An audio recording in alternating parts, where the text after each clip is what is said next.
दिन थिला 16 डिसेम्बर 2012 आम देशर राजधानी दिल्ली रे से दिन शीत दिन राति रे गोटाए 21 वर्षीय झील सहित 6 जन राक्षस मिसी एमिति जघन्य अपराध करथिले जहाको आज मध्य शुणिले लोक मानकर रोम टांकुरी जाए एवं डर आसी जाए। आजिर वीडियो रे आम्भे माने आपनकु निर्भयार हत्याकांड विषय कहबू। यह हेई पारे आपण निर्भयार हत्याकांड विषय बहुत किछि कथा न्यूज आर्टिकल एवं बहुत किछि स्टोरी रे मध्य शुणिथिबे, किंतु आजिर वीडियो रे आमे माने आपनकु सत्य घटना सहित अवगत कराइबू। ता सहित आजिर वीडियो रे आमे माने आपनकु एहा मध्य कहबू जे निर्भयार जो 6 जन अपराधी थिले ता भितर जो जणे अपराधी को छाड़ी दिया जाइथिला, नाबालिग कही ताकू छाड़ी दिया जाइथिला, ताकू 10,000 टंका ता सहित गोटाए सिलाई मेसीन कंपनसेशन बदल रे दोबार जो कारण ता पछर कहानीटे कहबू एवं एहा मध्य कहबू वर्तमान से कैदी जनक कौठी अछि, माने निर्भया सहित बलात्कार करी ताकू छाड़ी दिया गला, ता सहित ताकू 10,000 टंका एवं गोटाए सिलाई मेसीन दिया गला। संपूर्ण कहानी आजिर वीडियो रे आमे माने आपनकु जणाइबू। सेथिमे वीडियो को शेष पर्यंत देखंतु एवं एही वीडियोटी को आपण मानक सांग मानक सहित किंबा आपण मानक परिवार वर्ग सहित शेयर मध्य कर दियंतु। चलंतु बिना डेरी करी वीडियो को स्टार्ट करिबा। निर्भयार जन्म 10 मे 1990 मसीह रे हेतिला। निर्भया ता घरर 3 जन पिला मध्यरु सबुठार बड़ झियो थिला। हुए तो ता तले तार 2 जन भाई थिले, किंतु निर्भयार माता पिता निर्भया को मध्य सेम अपॉर्चुनिटी देइथिले आगो को बढ़िया पाई। झियो बोली भाभी तार पाठपढ़ारे कौनसी उणा मध्य करिनथिले। निर्भया मध्य छोट बेलू पाठपढ़ारे बहुत प्रखर थिला एवं तार माता पितांकर जे कौनसी उद्देश्य रे निजर सफलता हासिल करुथिला। सेथिबाई ता माता पिता मध्य ताकू नै बहुत आग्रह थिले। निर्भया मेडिकल फील्ड रे निजर कैरियर गठन करिया पई चाहिला, सेथिबाई से फिजियोथेरापी रे डिग्री मध्य हासिल कला। जेतेबेले निर्भया सहित एही कांडटी घटिथिला, तार सहित जो हत्या कांडटी घटिथिला, सेतेबेले मध्य निर्भया से फिजियोथेरापी रे इंटर्नशिप करुथिला। दिन थिला 16 डिसेम्बर 2012, से दिन रविवार दिन थिला। सेथिबाई निर्भया मूवी देखिया पई प्लान कला। सेतेबेले निर्भयार जने सांग थिला अमरेंद्र प्रताप पांडे। अमरेंद्र प्रताप पांडे पेशारे जने सॉफ्टवेयर इंजीनियर थिला एवं से उत्तर प्रदेश रो गोरखपुर रे रहुथिला। सेतेबेले आमिर खान लो गोटाए मूवी तलाश बहुत जोर सोर रे मार्केट रे चलीथिला। रविवार थिबारु निर्भया आउ ता सांग अमरेंद्र प्रताप पांडे 2 जन यह प्लान कले जे सेमाने आज मूवी देखिया पई जिवे एवं सेमाने जाई पीवीआर सिलेक्ट सिटी वॉक को पब्लिक ट्रांसपोर्ट माध्यम रे सही सिनेमा हॉल को चली गले। सिनेमा हॉल को जाई जतेबेले देखिले सेठारे बहुत भीड़ होइतिला। सेतिबाई सेमानको आमिर खान लो मूवी तलाश रो टिकट मिलिला नाही एवं सेमाने तलाश मूवी देखिया परिवर्ते लाइफ ऑफ पाई मूवी देखिवार निष्पत्ति नेले। संध्या बेलर शो देखि सारिला परे सेमाने बाहर को आसिले एवं निज निजर बासस्थान को जीवा पई स्थिर कले।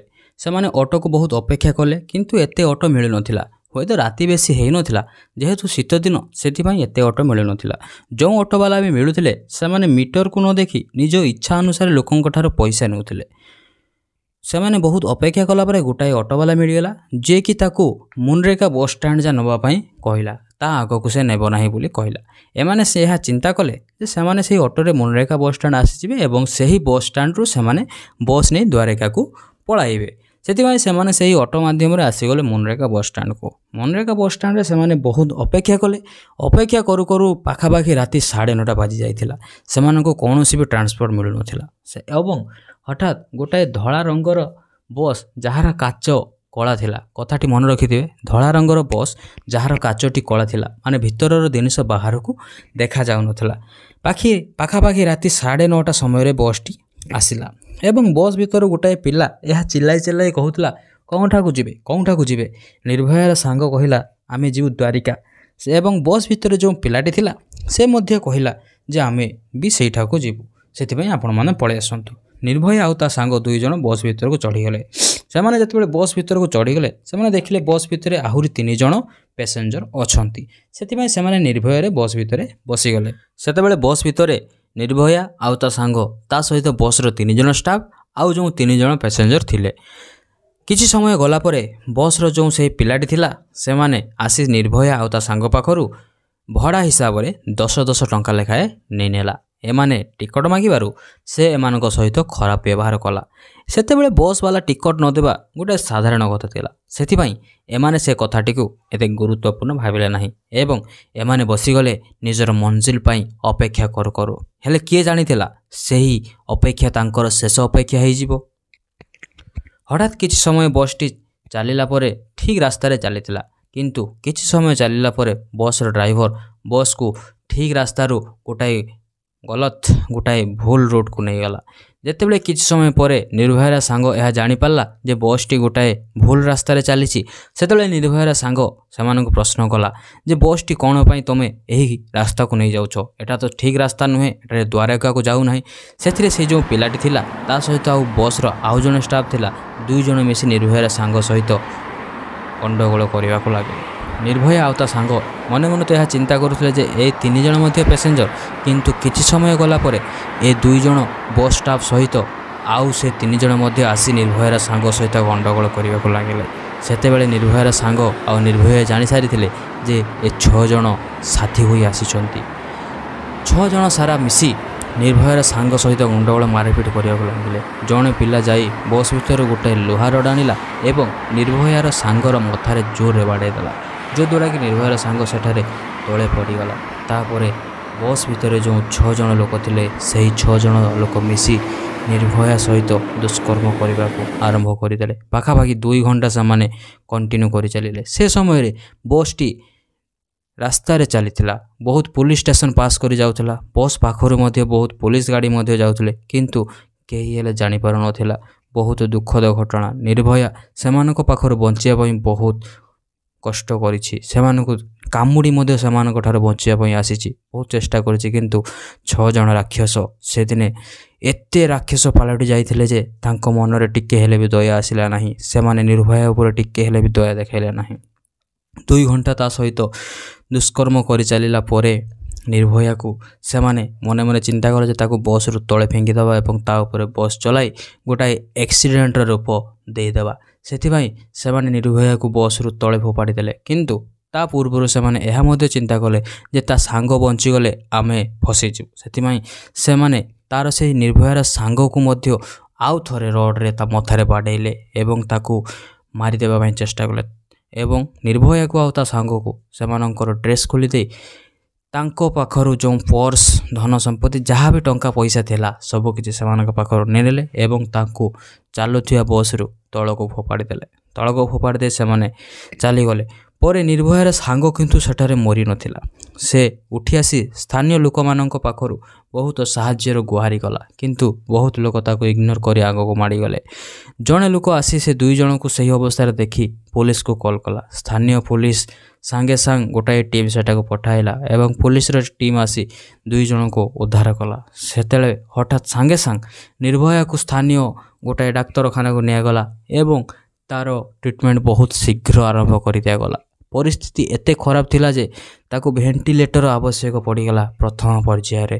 ବହୁତ ସମୟ ଏମିତି ଡାକ୍ତରମାନଙ୍କର ଟିମ୍ ଆସି ମଧ୍ୟ ଉପଚାର କଲେ, ଟ୍ରିଟମେଣ୍ଟ କଲେ। ତାପରେ ମଧ୍ୟ ନିର୍ଭୟାର କଣ୍ଡିସନ୍ ଭଲ ହେବା ପରିବର୍ତ୍ତେ ଆହୁରି ବିଗିଡ଼ି ଯାଉଥିଲା। ନିର୍ଭୟାର ଭିତରେ ଗୋଟାଏ ଲୁହା ରଡ଼୍କୁ ସେମାନେ ପକାଇ ଦେଇଥିଲେ। ପରିସ୍ଥିତି ଏତେ ଖରାପ ହୋଇଯାଇଥିଲା କି ନିର୍ଭୟାର ଅନ୍ତ ବାହାରକୁ ବାହାରି ଆସିଥିଲା। ମୋ ଶବ୍ଦ ନାହିଁ ମୋ ପାଖରେ, ତା ସହିତ କେତେ ବଡ଼ ଅପରାଧ କରାଯାଇଥିଲା। ପରେ ପୁଲିସ ଯେତେବେଳେ ସିସିଟିଭି କ୍ୟାମେରାରୁ ବସ୍ଟିକୁ ଜାଣିପାରିଲା, ସେମାନେ ସେହି ବସ୍ର ଡ୍ରାଇଭରଟିକୁ ପ୍ରଥମେ ଧରିଲେ ଏବଂ ତାର ବସ୍ର ଡ୍ରାଇଭରର ବୟାନ ଅନୁସାରେ ଜଣ ଜଣ କରି ସମସ୍ତ କ୍ରିମିନାଲକୁ, ସମସ୍ତ ରାକ୍ଷସକୁ ପୁଲିସ ଧରିନେଲା। କିନ୍ତୁ ଘଟଣା ଯେତେବେଳେ ଘଟିଥିଲା ତାର 24 ଘଣ୍ଟା ଭିତରେ ପୁଲିସ ଡାଉଟ୍ କରି ପାଖାପାଖି 40 ଜଣ ଲୋକକୁ ଆରେଷ୍ଟ କରିସାରିଥିଲା। କିନ୍ତୁ ତା ଭିତରୁ ଡ୍ରାଇଭର ବୟାନ ଅନୁସାରେ 6 ଜଣ କଏଦୀ, 6 ଜଣ ରାକ୍ଷସକୁ ସେମାନେ ଧରି ନେଇଥିଲେ। ସେମାନଙ୍କ ମଧ୍ୟରୁ ଜଣେ ଥିଲା ନାବାଳକ।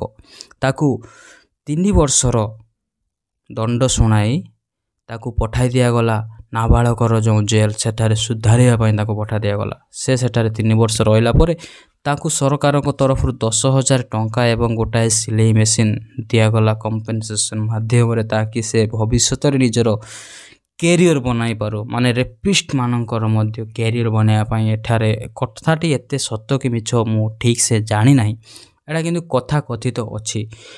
ତାପରେ ଏଇ ଯେଉଁ 5 ଜଣ ଥିଲେ କଏଦୀ, 5 ଜଣ ଯେଉଁ ରାକ୍ଷସ ଥିଲେ ସେମାନଙ୍କ ଉପରେ ବହୁତ ସମୟ କେସ୍ ଚାଲିଲା। 5 ଜଣ ରାକ୍ଷସ ପ୍ରଥମେ ସୁପ୍ରିମକୋର୍ଟ, ତାପରେ ହାଇକୋର୍ଟ, ଏଇଭଳି କୋର୍ଟ ପରେ କୋର୍ଟ ପରିବର୍ତ୍ତନ କରି ଚାଲିଲେ। କିନ୍ତୁ ପ୍ରଥମେ ଯେଉଁ ସ୍ଥାନୀୟ କୋର୍ଟ, ଡିଷ୍ଟ୍ରିକ୍ଟ କୋର୍ଟ ସେମାନଙ୍କୁ ଫାଶୀର ଦଣ୍ଡ ଶୁଣାଇଥିଲା, ସେହି ଦଣ୍ଡଟି କଣ୍ଟିନ୍ୟୁ ହେଇ ସବୁ କୋର୍ଟର ଜଜ୍ମାନେ ସେହି ରାୟ ଶୁଣାଇଦେଲେ। ପରେ ପରେ ପ୍ରେସିଡେଣ୍ଟ ମଧ୍ୟ, ଭାରତର ରାଷ୍ଟ୍ରପତି ମଧ୍ୟ ତାଙ୍କର ସେହି ଫୈସଲାକୁ ମାନ୍ୟତା ପ୍ରଦାନ କଲେ ଯେ ଫାଶୀ ଦଣ୍ଡ ଦିଆଯାଉ, ଏବଂ ଏହିପରି ଭାବରେ ବହୁତ ସମୟ ପରେ ସେମାନଙ୍କୁ ଫାଶୀ ଦଣ୍ଡ ଦିଆଗଲା। କିନ୍ତୁ ସେହି ଜଣେ କଏଦୀକୁ ଯିଏକି ନାବାଳକ ଥିଲା ତାକୁ ଛାଡ଼ି ଦିଆଗଲା, ତାହା ନେଇ ଲୋକମାନେ ବହୁତ ରାଗିଗଲେ। ଏହିପରି ଭାବରେ ନିର୍ଭୟା ସହିତ ଗୋଟାଏ ଦୁର୍ଘଟଣା ଘଟିଯାଇଥିଲା। ଯେତେବେଳେ ନିର୍ଭୟାକୁ ଟ୍ରିଟମେଣ୍ଟ କରାଯାଉଥିଲା, ତାର ଯେଉଁ ଅର୍ଗାନ ଗୁଡ଼ିକ ବହୁତ ଡ୍ୟାମେଜ୍ ହୋଇଯାଇଥିଲା। ସେ ସମୟରେ ଭାରତର ପ୍ରଧାନମନ୍ତ୍ରୀ ଡକ୍ଟର ମନମୋହନ ସିଂ ନିର୍ଭୟାକୁ ବଞ୍ଚାଇବା ପାଇଁ ଗୋଟାଏ ସ୍ପେଶାଲ ଡାକ୍ତରମାନଙ୍କର ଟିମ୍ ବନାଇଲେ ଏବଂ କ୍ରମଶଃ ପରେ ପରେ ତାର 5 ଥର ସର୍ଜରୀ କରାଗଲା। ତାପରେ ମଧ୍ୟ ତାର କଣ୍ଡିସନ୍ ଭଲ ହେବାକୁ ଲାଗିଲା ନାହିଁ। ସେଥିପାଇଁ ସେତେବେଳେ ସରକାର ଏହା ଚିନ୍ତା କଲା ଯେ ତାକୁ ଦୁନିଆର ସବୁଠାରୁ ଭଲ ଅର୍ଗାନ ଟ୍ରାନ୍ସପ୍ଲାଣ୍ଟ ହସ୍ପିଟାଲକୁ ନିଆଯିବ ଏବଂ ତାର ସେଠାରେ ଟ୍ରିଟମେଣ୍ଟ କରାଯିବ। ନିର୍ଭୟାକୁ ସେତେବେଳେ ସିଙ୍ଗାପୁରର ଗୋଟାଏ ହସ୍ପିଟାଲକୁ ନିଆଗଲା, ଯେଉଁଠାରେ କି ଅର୍ଗାନର ଟ୍ରାନ୍ସପ୍ଲାଣ୍ଟ କରାଯାଏ। କିନ୍ତୁ ସେତେବେଳେ ନିର୍ଭୟାକୁ ସେହି ହସ୍ପିଟାଲକୁ ନେଲା ପରେ ତାର କଣ୍ଡିସନ୍ ଆହୁରି ଖରାପ ହେବାକୁ ଲାଗିଲା। ତା ପରଦିନ ନିର୍ଭୟା ପାଖାପାଖି ସକାଳର 4ଟା ସମୟରେ ଏ ଦୁନିଆକୁ ବିଦାୟ ଦେଇ ଆର ଦୁନିଆକୁ ଚାଲିଗଲା। ଏହିପରି ଭାବରେ ଆମର ଭାରତର ଇତିହାସରେ 6 ଜଣ ଅପରାଧୀ ମିଶି ଗୋଟାଏ ଝିଅ ସହିତ ଏପରି ଭାବରେ କାଣ୍ଡ କରିଦେଇଥିଲେ, ଯେଉଁଟାକି ଆଜି ମଧ୍ୟ ଶୁଣିଲେ ଲୋକମାନଙ୍କର ରୋମ ଟାଙ୍କୁରିଯାଏ। ଆମ ଭାରତବର୍ଷରେ ଯେଉଁ କିଛି ଦିନ ପୂର୍ବରୁ କୋଲକାତାରେ ଯେଉଁ ଘଟଣାରେ ଘଟିଥିଲା, ତାର କାହାଣୀ ମଧ୍ୟ ଆପଣମାନେ ଆମ ଏଇ ଚ୍ୟାନେଲରେ ପାଇଯିବେ। ଏବଂ ଆପଣମାନେ ମଧ୍ୟ ଜାଣିଥିବେ କୋଲକାତାର ଆରଜିକର ହସ୍ପିଟାଲରେ ଯେଉଁ ଘଟଣାରେ ଘଟିଥିଲା, ତାର କେତେ ଦୂର ସତ୍ୟ କି ମିଥ୍ୟା କି ତା ବିଷୟରେ ଯେଉଁ ଡିଟେଲ ଯଦି ଆପଣମାନେ ଜାଣିନାହାନ୍ତି, ତାହେଲେ ଏହି ଭିଡ଼ିଓର ଡେସ୍କ୍ରିପସନରେ ମୁଁ ଲିଙ୍କ୍ ଦେଇଦେବି, ସେଠାରେ ମଧ୍ୟ ଆପଣମାନେ ଦେଖିପାରିବେ।